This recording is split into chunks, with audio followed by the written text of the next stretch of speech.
नमस्कार विद्यार्थी मित्रांनो, क्रिएटिव्ह मॅथ्स मराठी या आपल्या लाडक्या युट्यूब चॅनलमध्ये पुन्हा एकदा तुमच्या सगळ्यांचं सहर्ष स्वागत आहे. इयत्ता 12वी बोर्डाची परीक्षा जवळ आलेली आहे. दुसरा पेपर आपला मराठीचा असणार आहे आणि मराठीच्या व्याकरणावरती आज आपल्याला चर्चा करायची आहे. मराठीच्या व्याकरणातला एक महत्त्वाचा भाग म्हणजे व्याकरणाचा जो प्रश्न आहे, प्रश्न क्रमांक 5व्यातला अ, त्यावर आपण चर्चा करतोय. 5व्यातल्या अ मध्ये 10 मार्काचा व्याकरणाचा भाग तुम्हाला आहे. त्याच्यामध्ये समास आहे, अलंकार आहे आणि इतर बरेचसे घटक आहेत. तर आपण बोर्डाच्या प्रश्नपत्रिकेला आलेले प्रश्नच आपण बघूयात, जेणेकरून तुमचा परफेक्ट सराव होईल.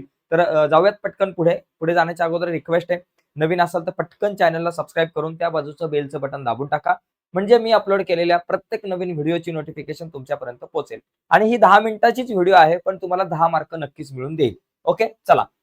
बघा, इथे हा पहिला जो प्रश्न आहे, जुलै 2023च्या बोर्डाच्या परीक्षेला आलेले सगळे प्रश्न आपण बघणार आहोत आणि बऱ्याचदा सगळे प्रश्न सारखेच असतात प्रत्येक वर्षी.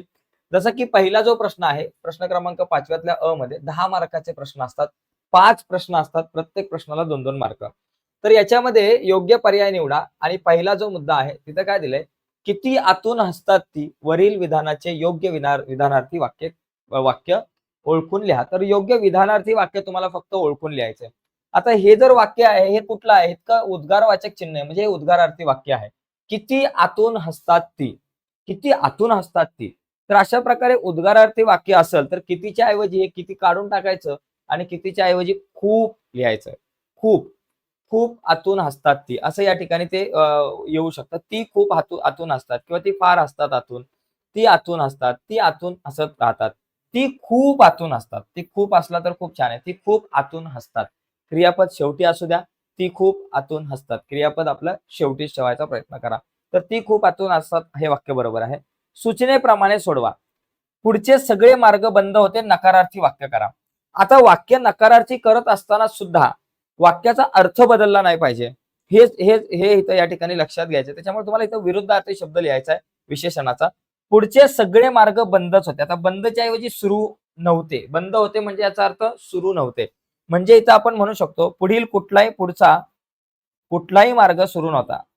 कुठलाच कुठलाच मार्ग सुरू नव्हता. मार्ग सुरू नव्हता. सुरू नव्हता. कुठलाच मार्ग सुरू नव्हता. असं या ठिकाणी आपण कु कुठ पुढला कुठलाच मार्ग सुरू नव्हता किंवा एकही मार्ग सुरू नव्हता. पुढचा कुठलाच मार्ग सुरू नव्हता किंवा पुढचा कुठलाही मार्ग सुरू नव्हता. असं तुम्ही या ठिकाणी वाक्य बनवू शकताय. ठीक आहे. तर इथे 2 मार्क आहे. हे 2 मार्काला तुम्हाला या ठिकाणी इथं वाक्य रूपांतर जो आहे तो भाग आहे. पुढचा मुद्दा आहे योग्य पर्याय निवडा. याच्यामध्ये बघा पावलोपावली म्हणजे प्रत्येक पावलावर, दारोदारी, प्रत्येक दारावरती अशा प्रकारे जर का तुम्हाला एखादा जर का सामासिक शब्द असेल, तर तो अव्ययी भाव समास असतो. एवढं समजून घ्या. ठीक आहे. पुढचा मुद्दा आपल्याकडे प्रश्न या ठिकाणी असा आहे, की चोर भय या सामाजिक शब्दातील समासाचे नाव. चोर भय म्हणजे चोरांपासून भय. आता इथं पासून आलं म्हणजे हा या ठिकाणी सॉरी मी इथं जातोय. आपल्याला फक्त नाव लिहायचं आहे. तर या ठिकाणी इथं विभक्ती तत्पुरुष समास याला आपण म्हणतो. हा तत्पुरुष समास आहे, पण विभक्ती तत्पुरुष समास. चोरापासून भय आपण असा याचा विग्रह करू शकतो आणि हा विभक्ती तत्पुरुष समास आहे. ठीक आहे. तर समास आपल्याला 2 मार्काला आहे. समासानंतर एक तिसरा जो आहे, तिसऱ्यामधला य आणि र. इथे आपल्याला काय करायचंय, की प्रयोग ओळखायचा आहे. प्रयोग आहे. 3 प्रकारचे प्रयोग आहेत. कर्तरी प्रयोग, कर्मणी प्रयोग आणि भावे प्रयोग. इथं काय आहे, श्रीधर पंतांनी बैलांना बांधले. या वाक्यातील प्रयोग ओळखा. आता कर्तरी प्रयोग आहे, कर्मणी प्रयोग आहे, भावे प्रयोग आहे का यापैकी नाही. आता श्रीधर पंतांनी बैलाला बांधले. आता श्रीधर पंतांच्या ऐवजी जर का सारिका असती, सारिकाने बैलांना बांधले. आता बांधले हे क्रियापद आहे. श्रीधर पंतांच्या ऐवजी सारिका जरी असलं, तरी बांधले या क्रियापदामध्ये कुठलाच फरक पडत नाही.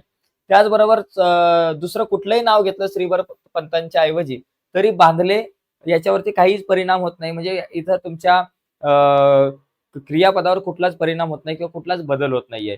त्याच्यामुळे हा कर्तरी प्रयोग तर नाहीये. कर्तरी प्रयोग तर हा नसणार आहे. कारण कर्त्याला बदलल्यामुळे, कर्त्याचं लिंग, वचन बदलल्यामुळे कुठल्याही प्रकारचा प्रभाव या ठिकाणी आपल्याला या आपल्या क्रियापदावरती पडताना दिसत नाहीये. आता बैलांच्या ऐवजी जर का तुम्ही हे जे कर्म आहे, या बैलांच्या ऐवजी गायीला बांधले म्हटलं, बैलाला फक्त एक वचन केलं. बैलाला जरी म्हटलं तरी ते बांधलेच आहे. म्हणजे आणि त्याचबरोबर गायीला म्हटलं असतं तरी बांधले आहे. गायींना म्हटलं असतं तरी बांधले आहे. शेळीला म्हटलं असतं तरी बांधले. म्हशीला म्हटलं असतं तरी बांधलेच आहे.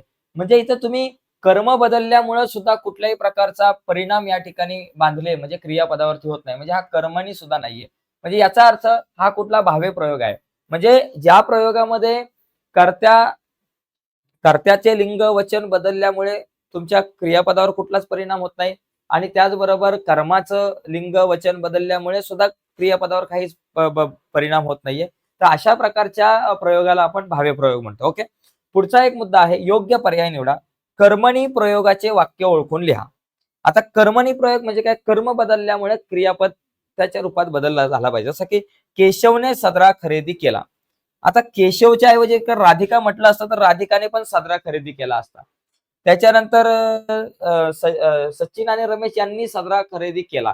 तर ते खरेदी केला जो आहे त्याच्यात कुठलाच फरक पडणार नाही. केशवच्या ऐवजी दुसरं कुठलंही नाव घेतलं तरी. म्हणजे तिथं तुम्ही कर्ता बदलला तर कुठलाच परिणाम होत नाही. म्हणजे हा किंवा कर्मणी आपल्याला विचारलं. आपल्याला काय विचारलं? कर्मणी. कर्म बदलल्यामुळं आपला जो काही कर्म बदलल्यामुळं क्रियापदामध्ये बदल झाला पाहिजे.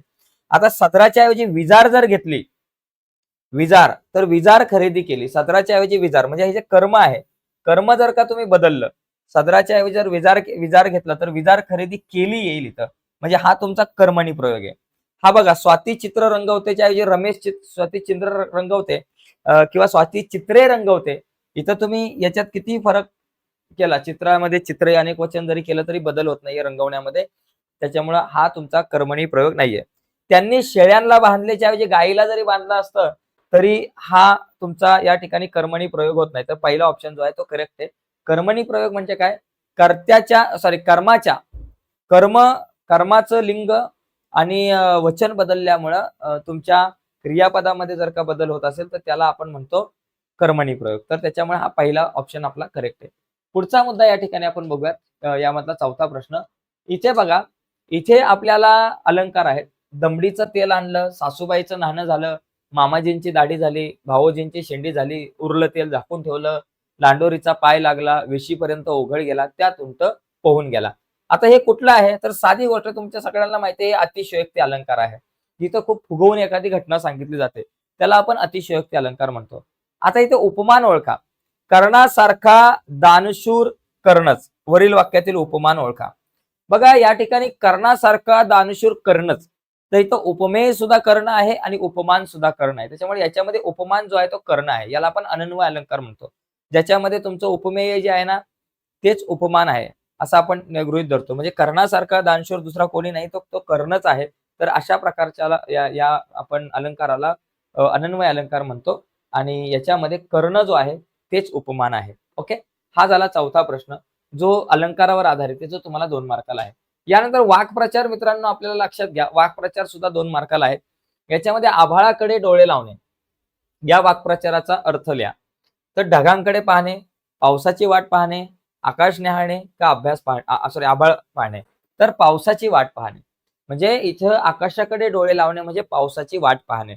पुढचा याच्यामध्ये मुद्दा आहे की आभाळाकडे डोळे लावणे या वाक्प्रचाराचा वाक्यात उपयोग करा.